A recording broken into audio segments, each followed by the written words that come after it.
Hello friends, we have this 13th lecture on feminism, but of course a slight change in the trajectory we can say. That is, now we move on to theories and criticism, because so far we are concerned with feminist thoughts, their activities and so on. Now how this feminism, the concept or the philosophy of feminism, if you want to put it like that, enters into the theoretical framework and also in literature. Now, as an introduction, we should understand that there is no single author or no unified practice. Absolutely no. There is no single author. You cannot, for example, Marxist theory, we can say there is Marx, isn't it? Or you have got existentialism. You can at least quote one or two like Sartre. See, we can say Sartre was an existentialist, we can say.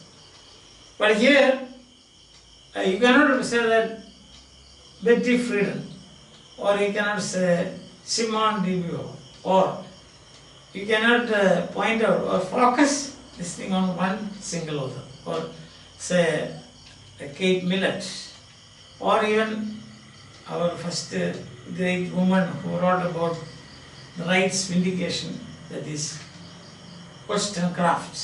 Simply, you cannot say that. So you have got many. Another interesting thing about this is, it is interdisciplinary. See, economics, politics, then patriarchy, psychoanalysis, Marxist, material, social, culture, everything comes in. Because for the simple reason that half of the world's population is affected by this. Understand that? That's maybe the reason why. Okay, so there we go. Now you see, when you see feminism as a theory, it is really a reduction. Means you are limiting. That is reduction means you are reducing its scope. But still, the fact is that it is a historical movement for many centuries. It's not a theory as such. It is a historical movement. We saw first wave, second wave, third wave, and so on. Isn't it? Yeah. Now, as a theory, if you want to consider it as a theory, you can categorize the theory into three groups. See that? If you consider it as a theory, we can categorize it. First one is themes. You can see having an existentialist focus. That's the first point. Three categories, categorize it like this: themes which have an existentialist focus. So being for itself, being in itself, these are existentialist ideas. See, here what happens, psychoanalysis and French feminism, they can handle this. Psychoanalysis and French feminism, they come under this. Themes which have an existentialist focus. Psychoanalysis, important as far as this area is concerned. And also French feminism. Second is theories defining and establishing a feminist literary canon. That's important. See that? So that is the second one. A feminist literary canon. Because today we don't have it. Today we have, but say some years back you don't have it. You can see that these women writers were ignored, or they were not given prominence. Their works were not included in the canon, so just male-dominated canon. So the second category of theories, you can say, theories defining and establishing a feminist literary canon, or you can say theories seeking to reinterpret and revision literature's culture, history from a less patriarchal standpoint. That is the thing. So you can see, feminist literary canon, what you have to do? You have to reinterpret it. You have to revision them. What? Literatures, culture, history, from a less patriarchal standpoint. And so what will happen? It will enter into gynocentrism and liberal feminism. When it is less male-oriented or not from a male platform, then it becomes a gynocentric one. Gynocentrism, gynecology, in medicine, gynecology. So gynecology. So this is gynocentrism. So then what happens is that, so you have to reinterpret and revision, reconsider or reconsider from a less patriarchal view, less patriarchal view, and then what happens? It will slip into gynocentrism. Isn't it? Gynocentric or liberal, not radical, liberal. Either gynocentric or it will be, and also liberal. Understand? Now the third is, of course, you can see, focusing on sexual difference and sexual politics. The third is focus on sexual difference. That category of theories. So here are three categories of theories. Third is sexual difference, as I already told you, sexual difference and sexual politics. Sexual difference and sexual politics. There is already a book now, Kate Miller's Sexual Politics. So sexual difference and sexual politics. Some students complain that they cannot see this because I am standing as a screen, so I am moving there. Yeah. So seeing me is not a very important thing. If you can listen to my words. Okay. So that is, for example, you have got gender studies, lesbian studies, cultural feminism, radical feminism, socialist feminism, materialist feminism. So once again, I will repeat the list there. This is focusing on gender studies and sexual difference. You have got feminisms like gender studies, you have gender studies, and then you have lesbian studies, you have cultural feminism, isn't it? Cultural feminism, you have radical feminism, you have socialist feminism, you have materialist feminism. Not materialistic feminism, but materialist feminism. Also you have got other related issues, areas where the theory, where you are theorizing this.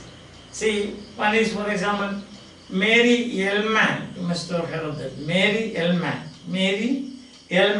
and Mary Ellman's thinking about women. That's what we can see. Other connected issues we can say. Other. Mary Ellman's thinking about women.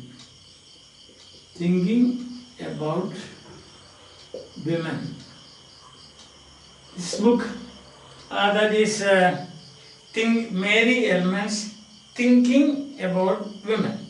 Now, what happens is that she is reconsidering in that book the so-called inherently feministic traits, for example, or inherently female traits as imposed on women, like passivity, instability, piety. And if you look at this, I will give you an example. Irrationality. Aristotle himself said women are irrational. Although there was a great man, he made such a foolish statement that we must say now. Isn't it? Indira Gandhi, take example of Indira Gandhi. Again he said that irrational. Then he will say, oh, it is an aberration or an exception. No. There are many like that. We have got many governors, presidents, head of the business, for example, the top chair of YouTube is now held by a woman. Coca-Cola, I remember, Coca-Cola. So that was, the woman was at the head. So then you cannot say that it is irrational. Although, with all due respect to Aristotle, we have to differ from him. So that's Aristotle differed from his master Plato. So that is there. Always in history you will find that. In the history of knowledge always you find this difference. If there is no difference, there will be no growth. So it's okay. That's a side remark you can say. Alright, you consider it as an essay. Right? So then you say the other issues, Mary Elman's thinking about it. So she is questioning this in this book. See? Are these socially or culturally constructed? This is the question asked by Mary Elman. Are these traits which you impose upon women, are they socially constructed? Are they culturally constructed? Or are they inherent in the nature of women? Now we know these things are not inherent. If you, although it is a film, Sita or Gita, you cannot say that the passive, woman is passive. Sita or Gita, you know. Surely, that's the woman character there, you know. So that Tongavali, you cannot say she is passive. You cannot say she is pious. See, none of these, they are characters, but you will find such characters in this world. And also Mary Elman, she coined a new phrase, phallic criticism. Phallic criticism. Alright? Phallic criticism. That is her coinage. Phallic. Phallus, you know, P-H-A-L-L-U-S. I need not tell you, because as far as this, when we started speaking about feminism, no phallocentric and so on, we have always seen. So here it is phallic criticism. That is her Mary Elman's phallic criticism is Mary Elman's contribution, criticism, phallic criticism. Now what does that mean? That is the male critics' habit of discussing. Male critics, they have a habit. This male, they have got many habits. For example, smoking. These days women also smoke. Taking alcohol. These days women also do that. Equality. But comparatively speaking, we will say the male critics' habit of discussing the female writer's work. Male critics' habit of discussing the female writer's work in the context of her sex. Understand? The male critics' habit of discussing female writer's work in the context of her sex. So even if you write a brilliant novel, they say, after all, this is by a woman. So this kind of attitude, this is known as phallic criticism. Or they find fault, that character is not created properly. Psychology of that character is not, it is something we cannot accept. These are things you will see. Understand? See, for example, if you take the Bathsheba Everdeen in Far from the Mining Road by Thomas Hardy, you know. What is she doing in there? She is playing with three men. See that? Boldwood, Gabriel Oak, and Sabian Roy. So a male critic can find fault with the character, but actually, of course, the novel is not written by a female author, but a male author. But even then, that character can be criticized. That's what I said. Or you can see the character of Heathcliff. See, it was written by a woman. That is, Wuthering Heights is written by a woman. But you can see, and Heathcliff's way of behavior, etc., a male critic can simply close his eyes and then criticize, go on criticizing. Understand? So that attitude. not mad from the, not far from the madding crowd, but this one. You can tell it. Isn't it? Yeah. So there you are. That attitude is called phallic criticism. Once again, the male critic's habit of discussing the works of female authors, considering or in the context of her sex. Her sex means since it is written by, that is the thing. Because it is written by you, so that kind of attitude. Understand? That is phallic criticism. So that is, again I have got another issue that comes up in theory is othering of women. Othering, othering of women. What H-E-R-I-N-G. Othering. So 3, 4, 5. This is the fifth one. Othering of women. That is, self and the other. Self and the other. A very dangerous binary, which can be easily deconstructed. If you want to make that, use that word, deconstruct. So you can deconstruct it. See? How can you do it? There is a double movement there.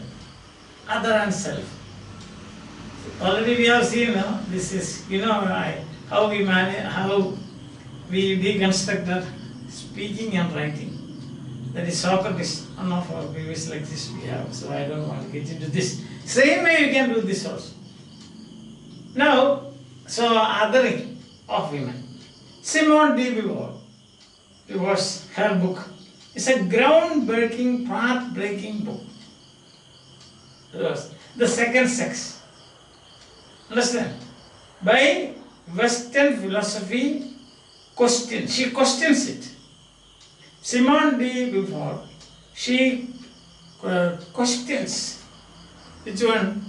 This idea, the second sex. In the second sex, she questions Western philosophy's this very dangerous binary, self and the other. So it's a path-breaking book. Like self and the other in colonial studies. Self is colonizer, other is colonized. The question there is, it's a kind of vicious circle. If there is no colonized, how can there be a colonizer?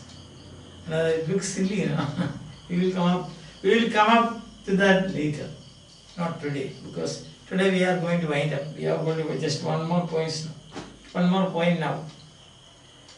See, another aspect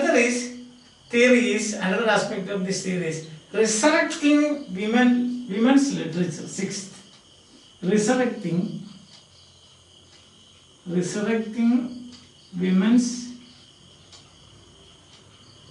literature. Now, a classic example is there. There's a classic example for that. That is Charlotte Perkins Gilman. We might have come across it now. Charlotte Perkins Gilman. That's the name of the book. Charlotte Perkins Gilman. This is name of one author. Don't think that Charlotte is one. No, don't take it there. Charlotte Perkins Gilman. She was very prominent in the early 20th century. But she was virtually unknown. She remained virtually unknown. She was a great writer, but she remained virtually unknown until they rediscovered. Since the 1960s, she was discovered, reconsidered, and collected in a large anthology. In anthologies, her works have been included. The most famous anthology today you will find Olympus, the Norton Anthology of Literature by Women. The Norton Anthology of Literature by Women. The Norton Anthology of Literature by Women. Listen. So, her books, Perkins' book, The Norton Anthology of literature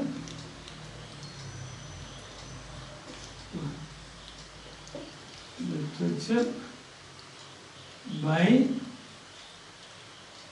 women. So that is. So it's already there. So she has been rediscovered, so to say. Understand? Now, another possible theory, aspect of this theory is re-evaluate the male-dominated literary canon. Very important. Re-evaluate, that is the seventh, I think, the seventh way. Re-evaluate the male-dominated literary canon. That's very important. For any theory and criticism, you have to rethink this. Understand? You can see Betty Friedan's The Feminist Mystic, published in 1963. Kate Miller's Sexual Politics, published in 1970, exposed the biased critical treatment of female writers, as we have already seen in the case of Mary Ellen. So, Sexual Politics and Betty Friedan's The Feminist Mystic, they exposed the biased critical treatment of female writers. Understand? So thus goes our story of feminist theory and criticism. We can group them into three mainly, plus there are other issues like self and othering, othering and self and othering, othering and self. Then this again, keeping great literatures written by women in oblivion, in a limbo. You have to go and discover that, isn't it? Then of course you can see we have come across female writers, say like Ellen Moore. See, Ellen Moore's literary women. Ellen Moore. Literary women. That's the title of the book. Literary women. The great writers. The great writers. The great writers.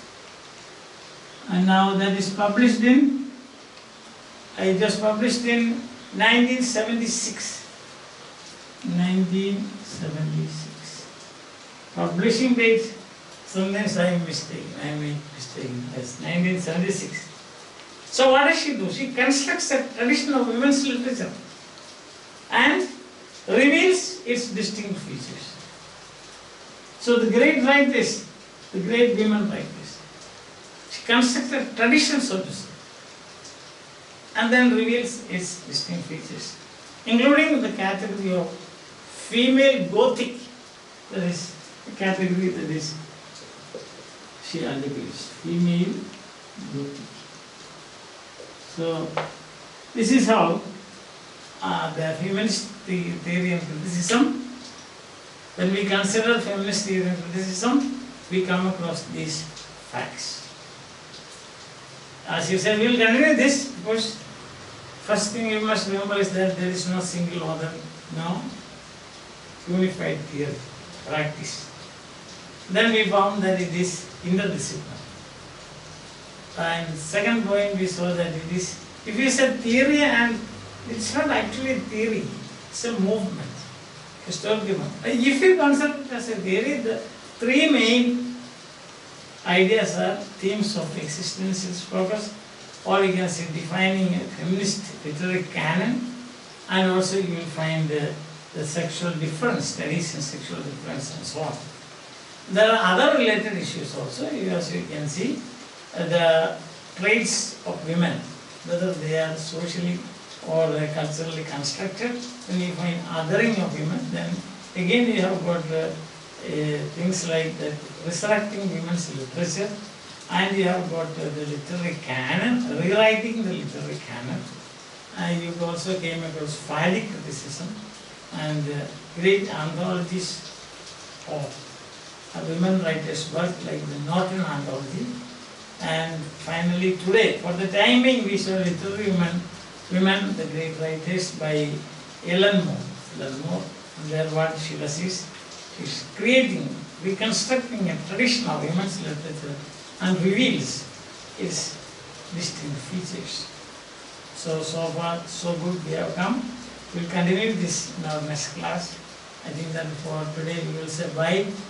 Time being, we will say bye till we meet again. Have a nice time. Enjoy your